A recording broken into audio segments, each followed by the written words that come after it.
Essa próxima questão é uma questão mais interpretativa. A principal questão que eu tenho que analisar aqui é: será que vai haver corrente passando nesse, nesse ramo do meu circuito? Né?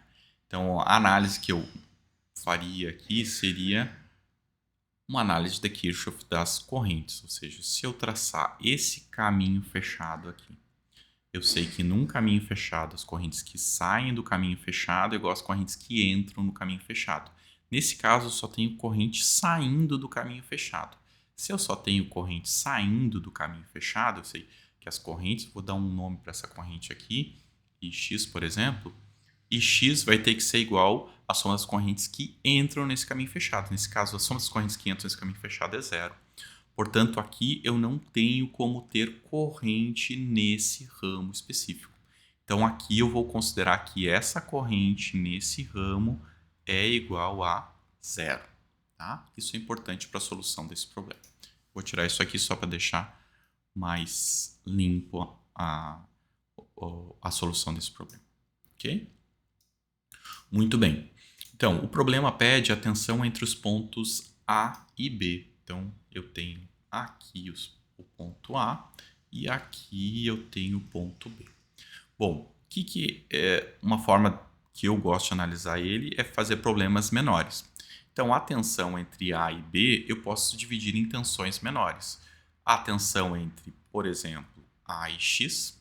Então, a tensão entre A e B vai ser igual à tensão entre A e X.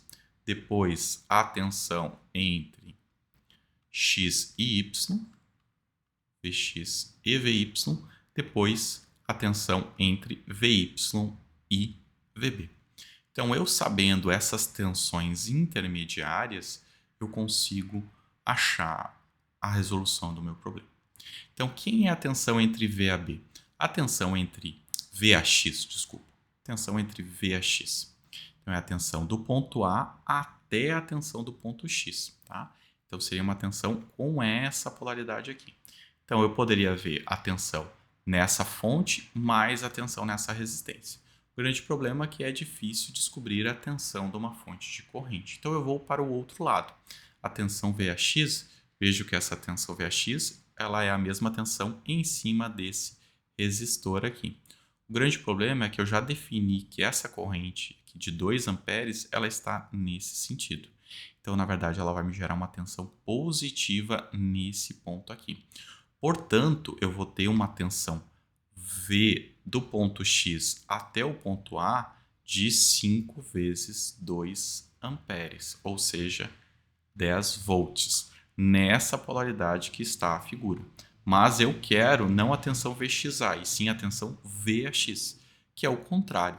Né? Então, essa tensão VAX,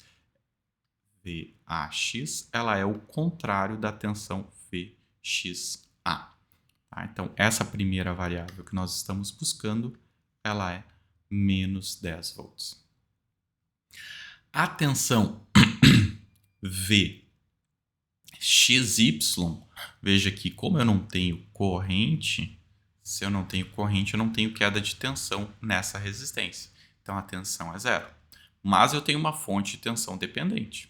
Então, a tensão entre Vx e Vy é a tensão da fonte, só que ela com sentido negativo. Veja de novo que V, deixa eu botar em outra cor, Vyx, ou seja, a tensão do ponto Y em relação à tensão do ponto X, ela é 5 volts.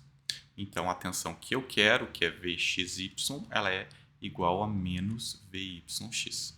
Portanto, essa tensão que eu estou procurando aqui é menos 5 volts. E, por fim, a tensão VYVB, ela pode ser a tensão nessa resistência de 4 ohms, pela lei de Ohm. Vou colocar uma outra cor. Então, essa tensão que é VYB é 4 vezes I2. Como é que eu vou saber I2? Vejo que aqui eu tenho que fazer uma malha, né? Então, a análise de malha disso vai ficar menos 30 mais 10 vezes I2 igual a 0. Portanto, I2 vai ser igual a 3 amperes. Se I2 é igual a 3 amperes, VYB é igual a 12 volts. Então, aqui nós temos uma análise de 12 volts. Portanto, atenção, VAB vai ser igual a menos 10, menos 5, mais 12. Aqui, menos 15 mais 12. Isso aqui vai dar igual a menos 3 volts.